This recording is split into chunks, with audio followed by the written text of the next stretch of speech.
And as I was saying, Captain Wood describes William and talks about him, and there are descriptions of freed people in letters and reports from the American Missionary Association, but nothing by actual African Americans. And we decided after some discussion that if the other characters were based on first-person and first-hand information, it probably would not be appropriate to base African-American character on second-hand information and observations of black people by white people. And so we never did that. One of the great finds were the letters of Chauncey H. Cooke in the Wisconsin Magazine of History, published in the early 1920s. Cooke, who had enlisted at 16, wrote home extensively to his mother, father, brother, and other members of his family. These letters were saved, and in the early years of the 20th century, he began publishing them in the Montevideo newspaper back home in Buffalo County, Wisconsin, and continued for some time. He also spoke to local groups, including school groups, became something of a local celebrity. This attracted the attention of Milo M. Quaife, who was then very prominent in local history and state history at the State Historical Society of Wisconsin. And Quaife met with Cooke and arranged to publish his letters in the Wisconsin Magazine of History. Unfortunately, Cooke died in 1919, and the letters began to appear the next year.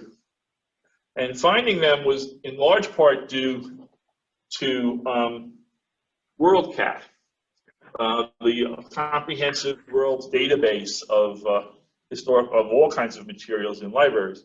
I really don't think, in all honesty, I would have thought to look for someone at Columbus, Kentucky in the Journal of the State Historical Society of Wisconsin from 1920. I may be brilliant, but I'm not that brilliant. And so give credit to that and the hard work of Robin, who was really did a super job. We were fortunate here, too, to have a young undergraduate history major, Robert Superchi, who was a Union Civil War reenactor, and he had all the necessary equipment. It was an unexpected bonus that Robert was very shy, and he did an excellent job of portraying a 16-year-old away from home for the first time, encountering all kinds of new experiences and new people. So that's how Chauncey and I met. Some years later, I was serving on the editorial board for the Great Lakes book series at Wayne State University Press, and the question came up of possible books for this series to publish. I immediately thought of Cooke's letters, and they received a favorable response. And so we proceeded with that. We had the letters of Cooke, and interestingly, the letters of another member of his regiment, who was also from Buffalo County, and his letters had been published in 1960. And interestingly, the two refer to one another and mutual friends back home. Chauncey will say, Joe says, say hello to so-and-so, back and forth. It's very interesting to match the two up. In addition, there's a broad outline of the regiment's history in the standard sources, the official record, Dyer, etc. And in 1866, Wisconsin had two histories of its participation in what was then called the War of the Rebellion, published, that we were able to track down at the museum of the Wisconsin Military History Museum. So the project was developing, and I happened to be talking on the phone with a former research assistant from a project in Upper Michigan, and I mentioned Chauncey Cooke, and I was thinking of going up to see where he was from, Buffalo County. And I said to Deb, "Is that close to you?" And she said, "Bill, I live in Buffalo County." Another bit of serendipity. So we went up, I went up and connected with Deb, and we set out one day to explore Chauncey Cooke's world. I knew that he was buried in the Cooke family cemetery, which was on Cooke Farm Road, his family being among the earliest settlers of the county. You should be able to see where Buffalo County is in Wisconsin on the map. It's the red. It's across the Mississippi River from Winona, Minnesota. It's an extremely rural area, to put it mildly. Now, Buffalo County is quite rural, and it is remarkably like the counties along the Mississippi River here in Kentucky. If you were blindfolded and dropped in there, you couldn't be sure you weren't in Carlisle County or Hickman County. There's the river, there are bluffs, there are rolling hills. It's extremely rural. That must have been very familiar for Cooke and the other men of the 25th, who were overwhelmingly from either Buffalo County or one of the adjoining counties. The cemetery, however, proved elusive. As we drove up and down Cooke Farm Road, where it was supposed to be, we never saw a sign, we never saw a tombstone, or even a clearing that didn't have a house on it. Then on one of our laps, we saw an older gentleman, and I was much younger then, he was probably my age or younger now, out mowing his lawn. We pulled over and he said, "Excuse me, I'm doing some research on Chauncey Cooke, who was from this county. We're looking for his grave in the Cooke family cemetery. Can you help us find it?" And he turns, he looks up and points to the right and says, "Grandpa is up on the hill." It was his grandson. Some of these things, you know, if I made this up, people would just laugh me out of town. But we actually then had a chance to talk to his grandson, who did not really remember him, but had heard many family stories. In the county, we saw the Civil War monument, which has Cooke's name on it, and some other memorials. And the Cooke family cemetery, again, very similar to what you would find in rural West Kentucky.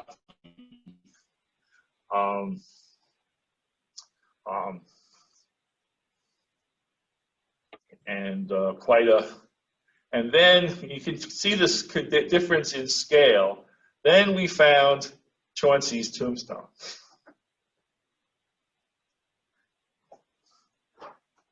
A soldier of the Civil War for the Union of the States and freedom of the slaves. A friend of the colored races, the Indian and the Negro.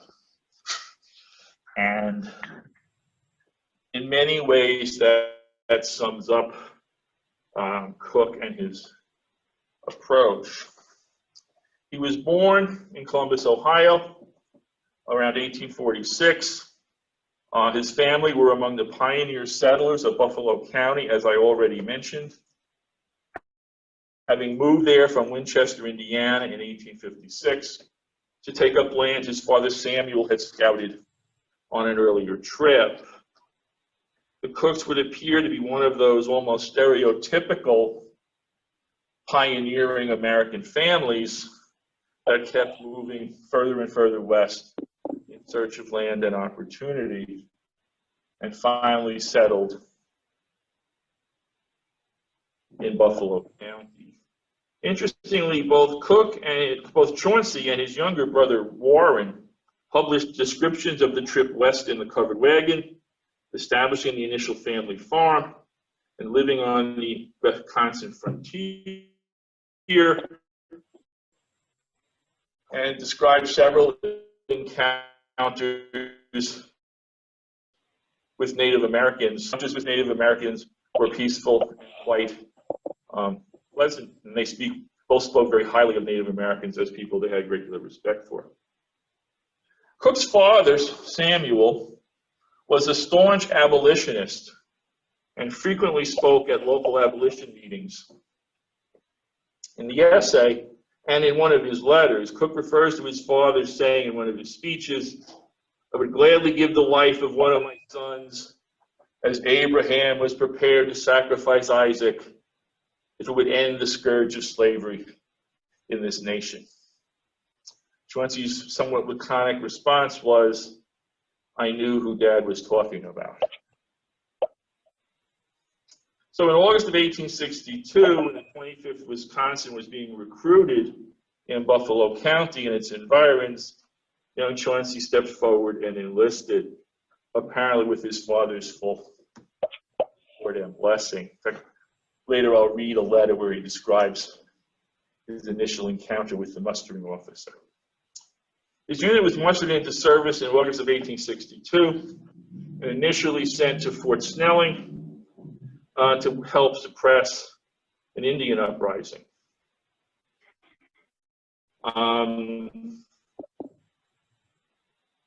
To say he was not happy is an understatement.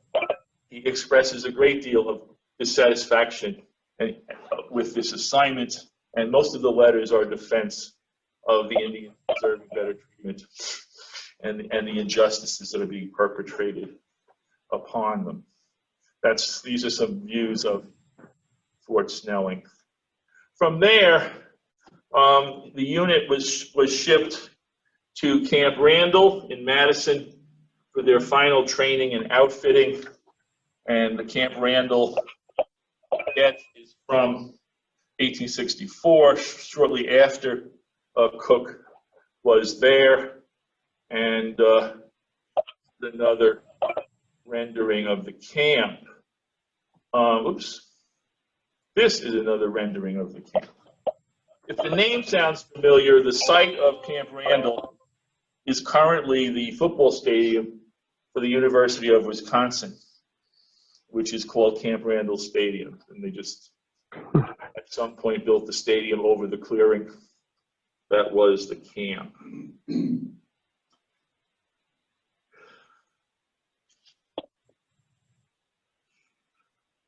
Finally, his unit was sent off to the Western Theater and arrived in Columbus, Kentucky after some time in Cairo, where they continued to train and worked as garrison troops waiting for their assignment. And you can see in his letters he's anxious to get into action. He did not join the Army to hang around in a camp. There's a unit saved. There are people to be freed.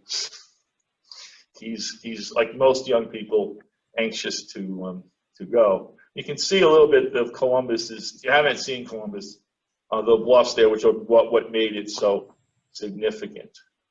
And this on the right is the basic plan of the fort early in Union occupation. Finally, they were sent to serve in the Vicksburg campaign, where the unit and Chauncey finally had a chance to see the elephant in the soldiers' slang of the day, and his wishes for action were more than granted. The 25th was a very busy unit that engaged in a lot of skirmishes and battles as part of the Vicksburg campaign. Once Vicksburg was taken, they were shipped or transported to Chattanooga to serve in the relief of Chattanooga, and then later the Atlanta campaign. The last letter that survives is from September the 10th, 1864, and it's from Marietta, Georgia. We know from other records that Cooke became seriously ill and was hospitalized. Why he didn't write letters from the hospital, or whether they simply haven't survived, is unclear. He's obviously not killed or wounded, but he was ill enough to be sent to the hospital. And any of you who've worked with Civil War letters know sometimes when you're reading through them, you get quite fond of the person whose letters you're reading, and then you'll get to the last letter, and it will be from a captain saying, "I regret to inform you that your husband was killed in action," and it's always very jarring. But Cooke did survive, although he missed the grand review and was not part of the welcome home parades in Madison or in Buffalo County. His health recovered enough that he was able to spend 4 years as a teacher in a Freedmen's Bureau school in Texas. So his commitment to freedom for the slaves extended beyond the war, and he spent that time in Texas as a teacher. He returned to Buffalo County, farming, did not marry until 1883 at about the age of 37. He married a woman 14 years younger than him and had a number of children with her. He served in some local offices and, as I mentioned, wrote these articles.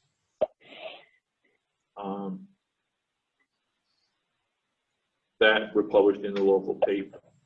Now, the original letters have been lost, and Cooke himself admits that he edited them a little bit. So we're probably not reading the grammar and spelling of the 16-year-olds, although at times he either missed things or liked how it sounded.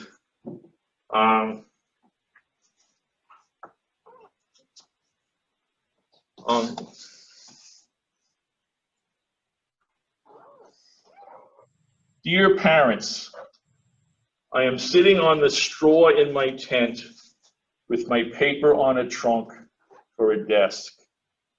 This is Monday before breakfast that I am writing you. This has been a very busy week for the soldiers. You did not get through mustering until last evening, which, as you know, Sunday. The mustering officer was here all day, and he was a fierce-looking fellow.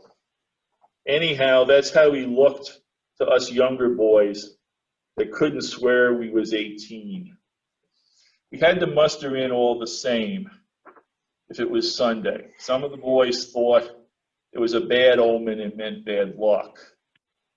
We were not exactly mustered in because we did not get our pay, but the companies were drawn up in a line one at a time, and the officer with his hands behind his back walked along 10 feet or so in front of the line, looking every man in the face. Everyone he suspicioned of being under 18, he would ask his age. He turned out a lot of them that were not quite 18. Some of them that might have been old enough were getting homesick and was glad to get out of it by fibbing a little. Seeing how it was working out with the rest, I did not know what to do. I went to see our captain, but he said he could not help me. He said his interceding would do no good. I saw our chaplain, and he told me to tell the truth, that I was a little past 16. And he thought that when the mustering officer saw my whiskers, he would not ask my age. That is what the boys all told me, but I was afraid. I had about made up my mind to tell him I was going on 19 years, but thank heaven I did not have a chance to lie. I am all right, and the boys were right. Say, do you know, the sweat was running down my legs into my boot when that fellow came down the line. I was looking hard down the ground, 15 paces in front. I have got my uniform.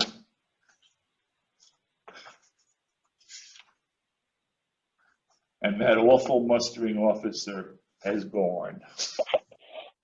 So he makes it into the Army, having had his chance to be released for his age, but chose not to take it.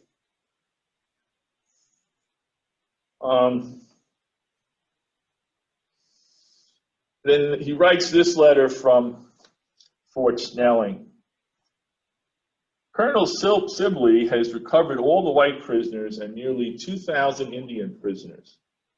The question seems to be whether to let the Sioux remain, to drive them from the homes of their ancestors into some western reservation.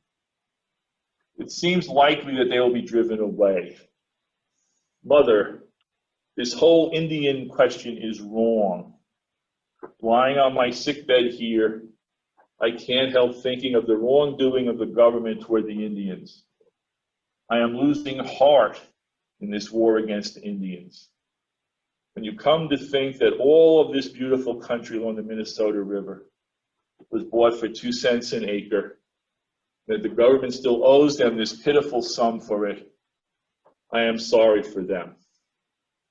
The boys tell me I am no better than an Indian when I talk about it, but I can't help it. God made this country and gave it to the Indians. So you can sort of see his attitude here, somewhat different from what we sometimes think of as pioneers. His letters also speak to some of the themes we have in terms of his motivation. He's writing to his sister from Camp Randall. Have Father tell Elder Morse I thank him for his kind words. His son Henry is about and able to eat his ration every day. I hope you won't sell your land as you talk of doing. I got a letter from G the other day and answered it. He thinks McClellan is a traitor. Lots of us think the same. Our captain is a wise man, and he says McClellan has been waiting and waiting when he should have been marching and fighting. I am awful sorrow that Fremont was set down on by Lincoln. I am with Fremont as many of the boys are. I have no heart in this war if the slaves cannot go free. Fremont wanted to set them free as fast as we came to them. I am disappointed in Lincoln. We are anxious to go south, though none of us that I know are anxious to get shot for any cause. That's probably a fairly consistent sentiment. Direct as before to Camp Randall, love to all, mother, father, and brothers.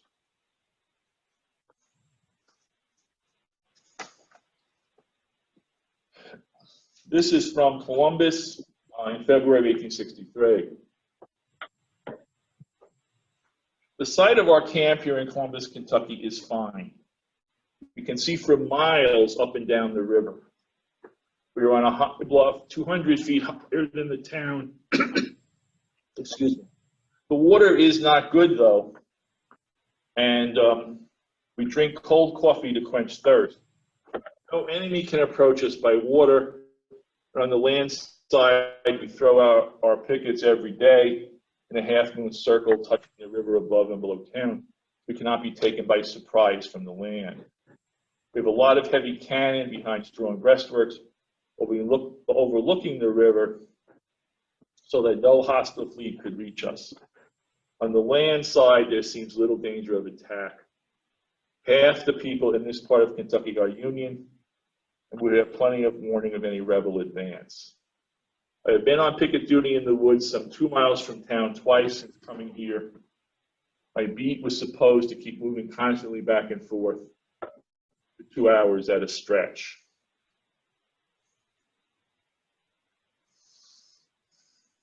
Then he ends the letter, but those delightful days are no more, referring to some memories from Buffalo County. I am here in faraway Kentucky. Confound it, there goes the drum. It means put on your belts and get out for drill. a little insight into camp life of his picket duty and of being called by the drum to get to work.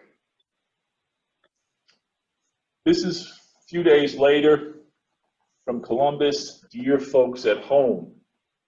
We drill every day, do police work, cleaning around the camp, and take a stroll now and then back in the country, far as the pickets will let us.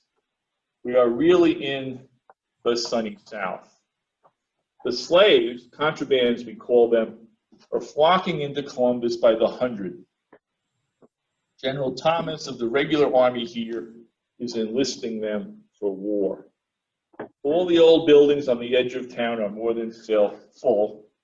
You never meet one, but he jerks his hat off and bows and shows the whitest teeth.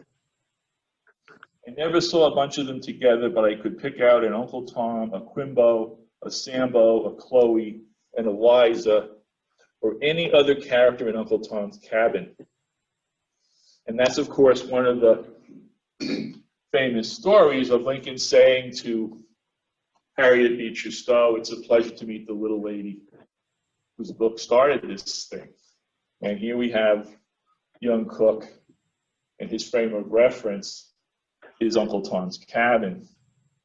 The women take in a lot of dimes, washing for the soldiers, and the men around picking up odd jobs. I like to talk with them.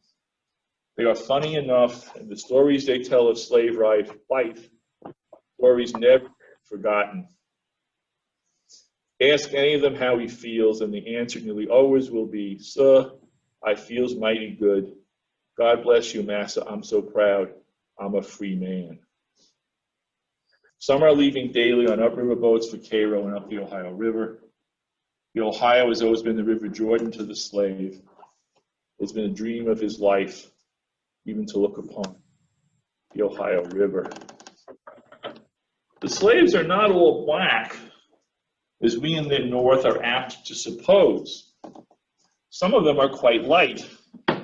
Those used as house servants seem to have some education and don't talk so broad. A really pretty yellow girl, about 18, was delivering some washing to the boys yesterday. She left her master and mistress in December and came to Columbus. In answer to the question, she said she left home because her mistress was cross to her and all the other servants since Lincoln's emancipation. She said her mother came with her. One of the boys asked why her father did not come with her. She said, "My father ain't no colored man. He's a white man."